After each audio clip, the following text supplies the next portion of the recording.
a whole season with Eli. Now I know it's a first ride out and this and that and a lot of adjustments to do, and he looked great. That he could end up lighting it up on that bike and being the man, going beast mode one more time. But the bike just he looked a little sketchy at times, and even though he had the field pretty well covered, it didn't really look as smooth as I would hope. I think he looked as good, if not better, than he did at the Yamaha, but it looked a little bit sketch for me. I'm still concerned about this KTM.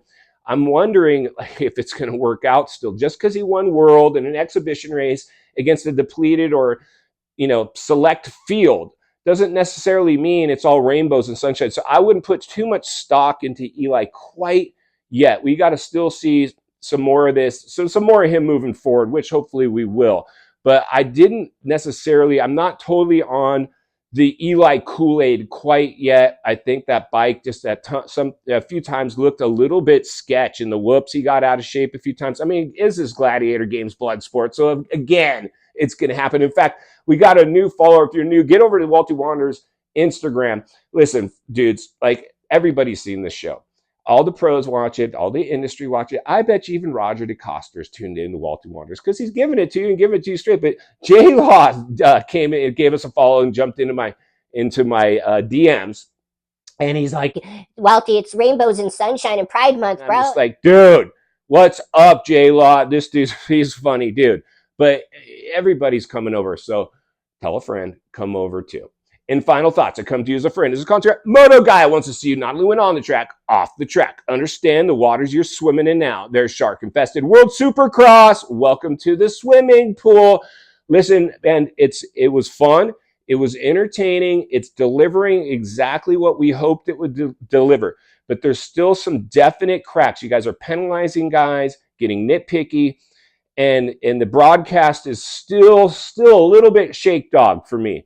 Now, again, the one thing I will say is let's talk about real quick because I haven't talked about him yet. Christian Craig looked pretty good on the quad lock Honda. That he said that basically he is not slated to do a full season in American Supercross yet. I think you can count on him. If he continues to do what he's doing, he will be. Now, if we have the full field, I expect Christian Craig, had he lined up with Jet and Chase and the Hunter sisters, all the guys, the whole field, Webb, top 10 guy, which is great for quad lock Honda, and it would be a huge improvement. He looked much better than he had, and this dude, if he continues to make this progress, I expect him to only improve his results. This could be a Cinderella story, and anybody deserves one. It's Christian Craig. I mean, most of us have written him all the way off. That's why Walty will be here to blow the lid off it every step of the way, because it's not only what we need, it's in fact what we deserve. If you appreciate the content, I want to humbly ask you, give the video a like, subscribe to the channel, leave a comment below. I'd love to hear from you. Social media link in the description of this video if you'd like to contact me there, or simply search up Walty Wanderers MX on Instagram. If you enjoyed this video, you're going to love the next video.